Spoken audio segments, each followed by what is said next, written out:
Hello, hello, hello. We're here with Sean from the Clockworks. Hello, Sean. Thank you for joining me. Hey, Thank you for your time. How are you doing? good. Thank you for having me. It's a pleasure. Well, Sean, I don't know if you ever asked ChatGPT who the Clockworks are, but I did it for you. So the Clockworks are an Irish post-punk indie rock band. They are known for their powerful live performances and their sharp, thought-provoking lyrics. They gained significant attention after being signed by Creation Records founder Alan McGee, who is known for his work with legendary bands such as Oasis. How does this description resonate with you? Would you add anything or remove anything from the description? I think that pretty well sums us up. I feel like ChatGPT is quite good at everything now. So yeah, that's pretty spot on, to be honest. Yeah, It's a nice introduction. yeah, it's true. Everything is factual and true. I was at your concert in Bologna a few months ago, and it was amazing. It was massive. Um, but I was wondering what crowd was the most memorable so far for you? Um, I remember that show in Bologna was really enjoyable because it was our very first show in Italy ever. So the fact that it was sold out was a real nice surprise.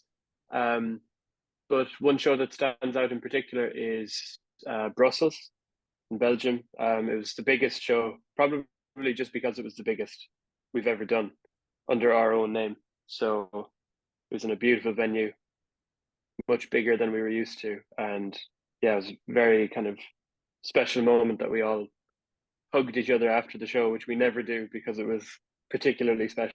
And how do you feel about non-English speaking audiences? How do they compare to English speaking audiences? Because the lyrics are a big part, are an important part to your songs. So do you feel there's a different energy or It's definitely different, but it's not worse. I think people who are from non-English speaking countries or where English isn't their first language, I think if if you're into music, I think people who don't speak English as their first language will go and learn the lyrics even more than people who speak English natively.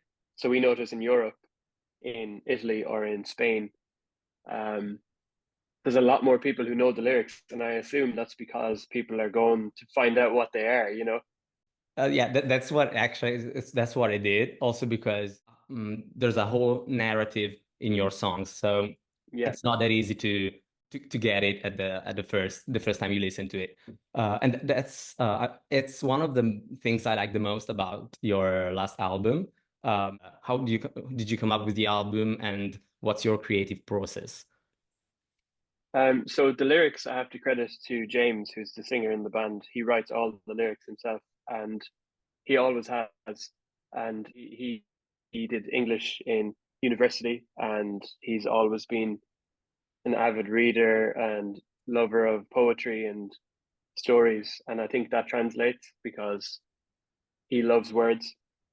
And I'd have to agree with what you said that there isn't an awful lot of bands or whatever that have such a keen interest in lyrics and lyric writing. So I really enjoy listening to James's new songs when he shows them to us for the first time because there's always great lyrics every time. And then for the music, we all write the music. So I write my guitar, Damien writes his drums, so on. But sometimes we also help each other out. Talking about the album and also your history as a band, your journey started, if I can say that, in 2019 with Bills and Pills.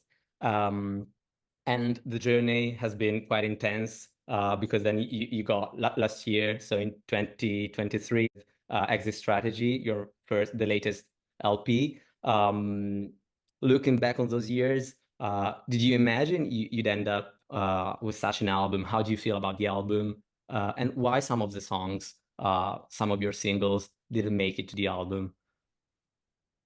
Yeah, so I think we all feel immensely proud of the album because even though we kind of started to become recognized in 2019. We had already been a band since we were in school. So this year, or 2023 was our 10th year as a band. So even though, you know, people didn't know who we were working on songs and stuff like that for so long.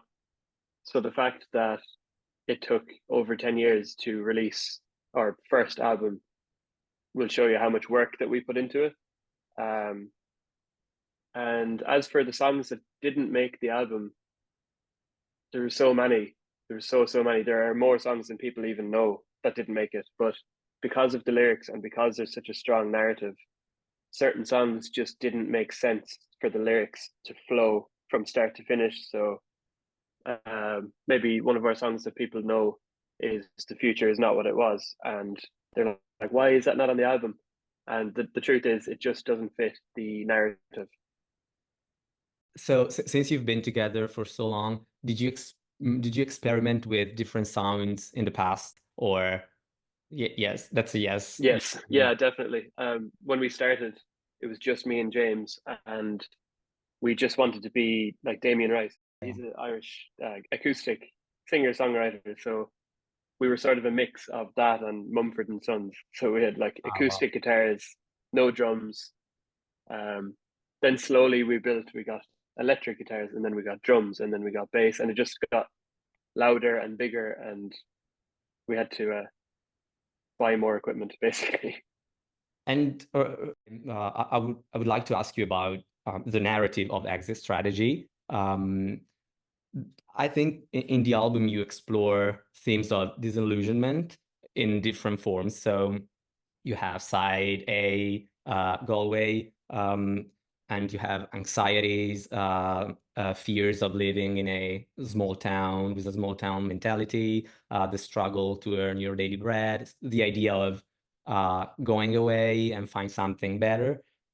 Then you move to side B, and still even though it's London, you still have the other side. So there's loneliness, egoism, narcissism, the idea of feeling numb because you get that off the shelf personality to please others.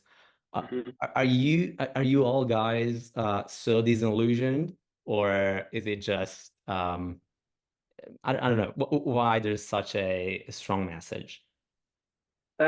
I think it's a strong message because, as true as it is that we were in a small town in Galway and we moved to London and we currently live in London, I think it's sort of a universal message that no matter where you go, you'll always have the same feelings. Now I'm speaking. This is my interpretation because James wrote the lyrics. The same as you, I'm a fan of the lyrics. So uh, my interpretation is that it's sort of a universal feeling, and it could be a guy or a girl in a small town in Italy who feels like, oh, they need to get out of here and seeing the same people every day. I want to move to Rome or Milan or whatever.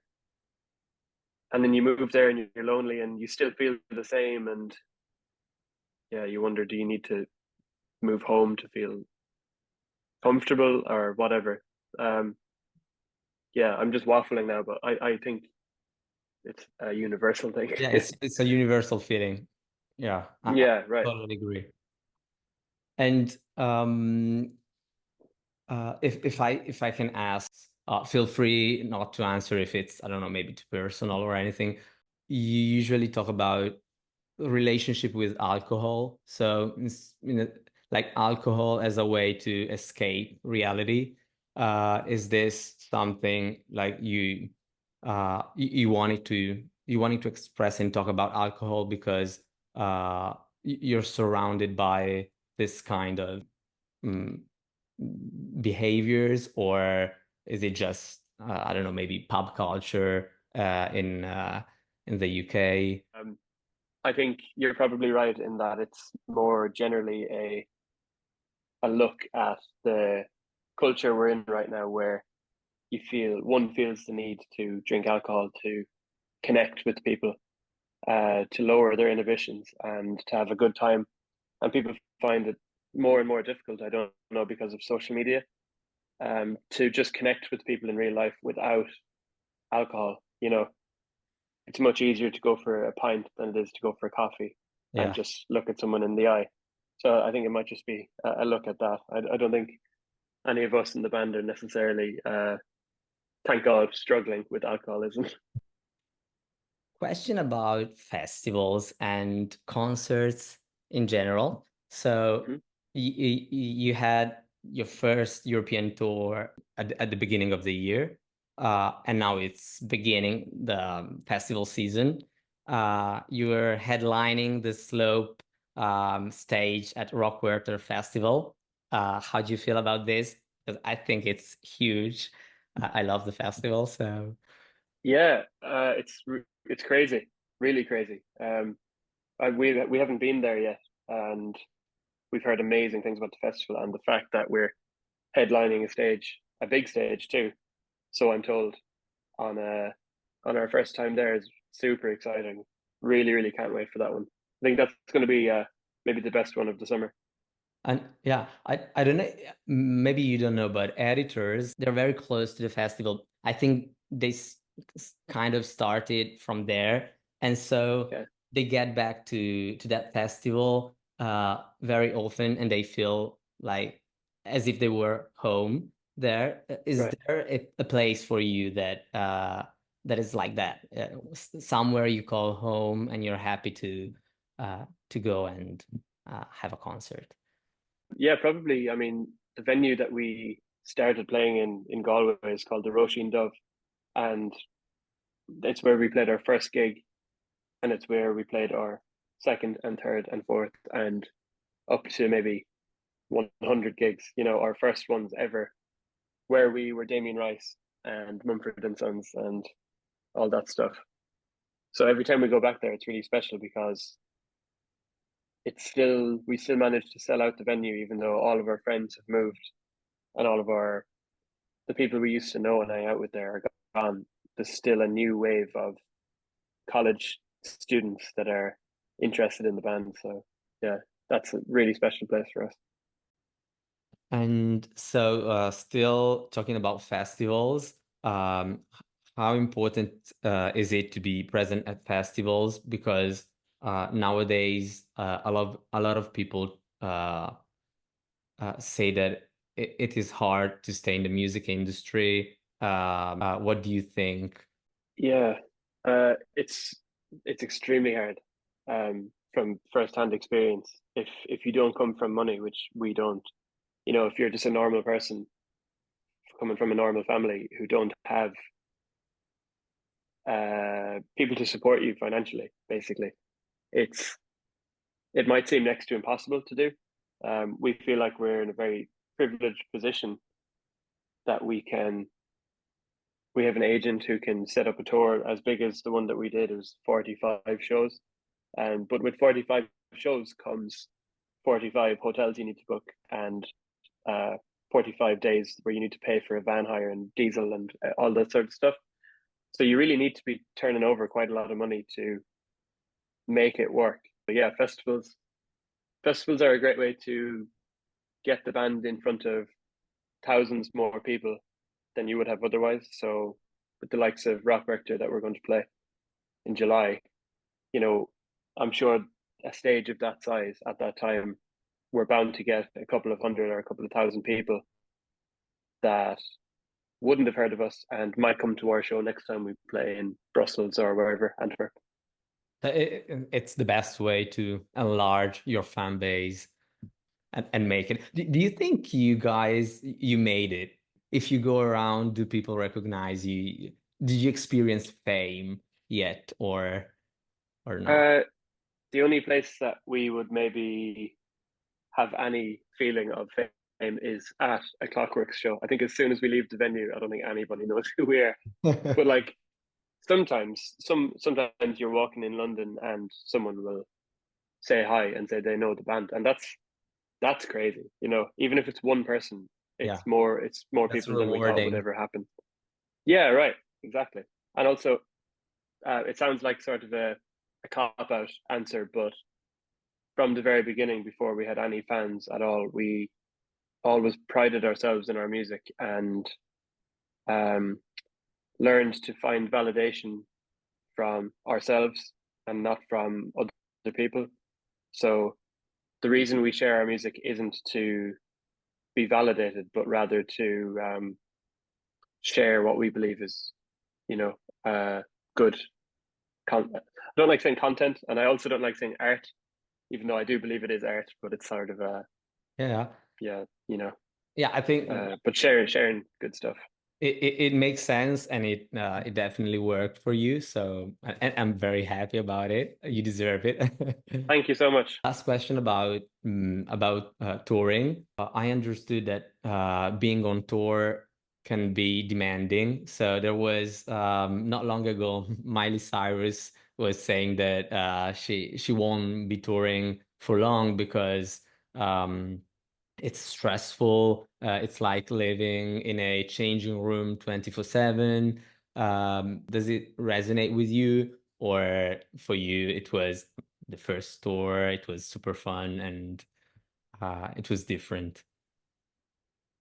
I think there's truth in what she's saying. I think she's definitely speaking from a point of privilege. So Yes. where she feels like she's in a dressing room every day, normal people feel like they're in the office all day because they work 9 to 5.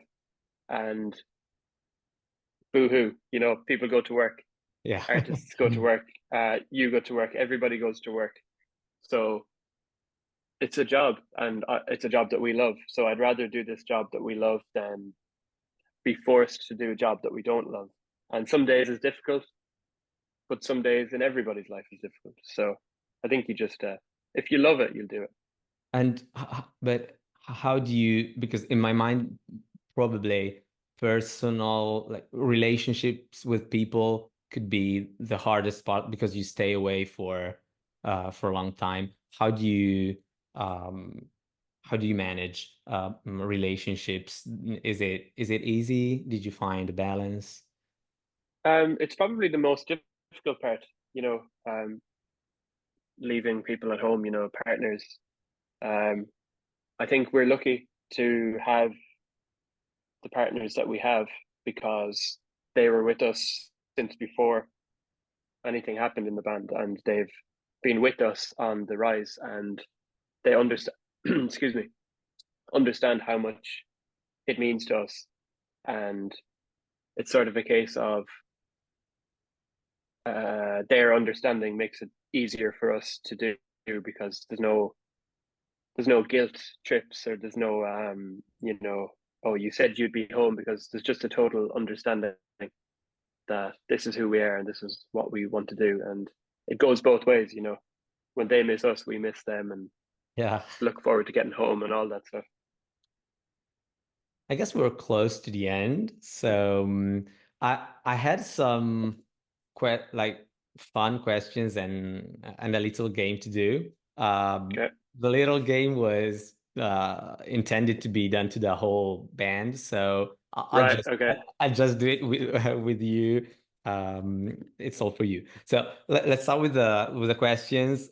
It's about music, your taste, and if the first one is, could you name your top three artists and bands you listen to right now? um Mitski is probably number one. Number two be the Districts. They're a great band. Number three, to be fully honest, Sabrina Carpenter, which is just the truth.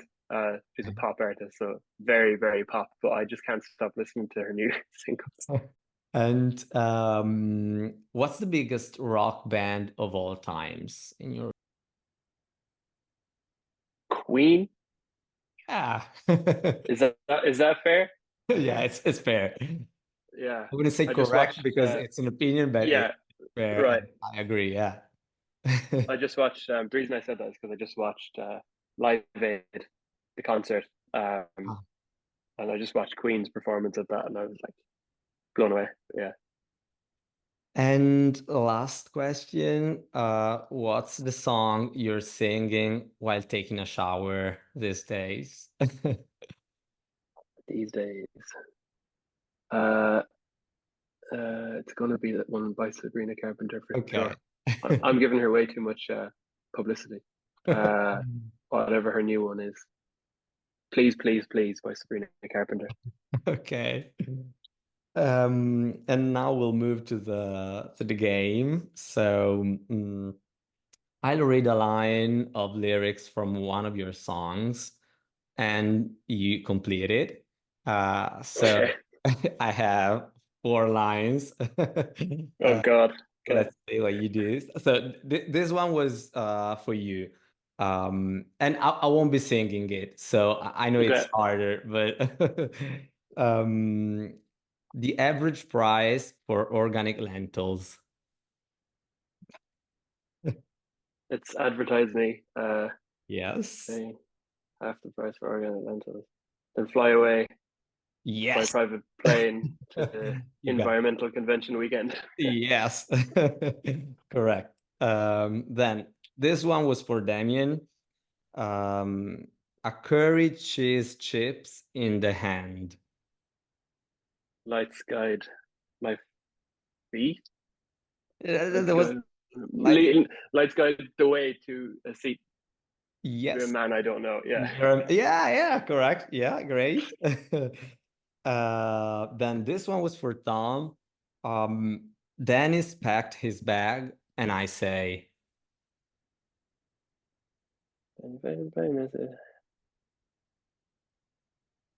We meet again.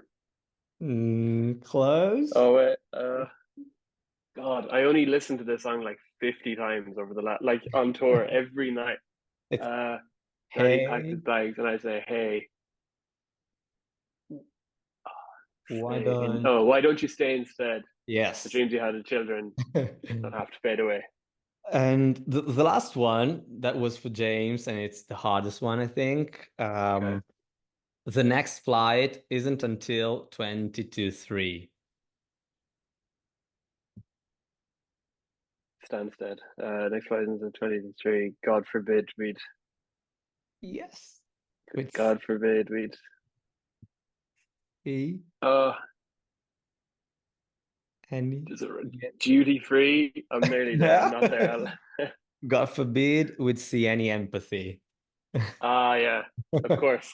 Well, but I you task passed, so you I nailed have it. a newfound respect for James. I never considered how many lyrics he needs to remember. Yes. And they're complex. They're complex. Yeah, The words he uses, it's a great job. And you that's did fun. great. That was good. You did great at the game. Yeah, thanks. So that was it. I enjoyed it. I hope you enjoyed it too. I did. Thank you. Thank you very much for No joining. worries. Thank you. Um, Appreciate you having me, and appreciate your friends standing in the warmth. Thank you. Thank you. They're saying thank you from the backstage. Say hi to the band. I wish you guys great summer festival season, and can't wait to hear any new songs from you. I hope soon. Cheers. Thank you so much. I really appreciate your time, and I really enjoyed the interview. It was very good. Thank you. Thank you very much. Cheers. Cheers. See you later. See you soon. Bye bye. Bye. Take it easy.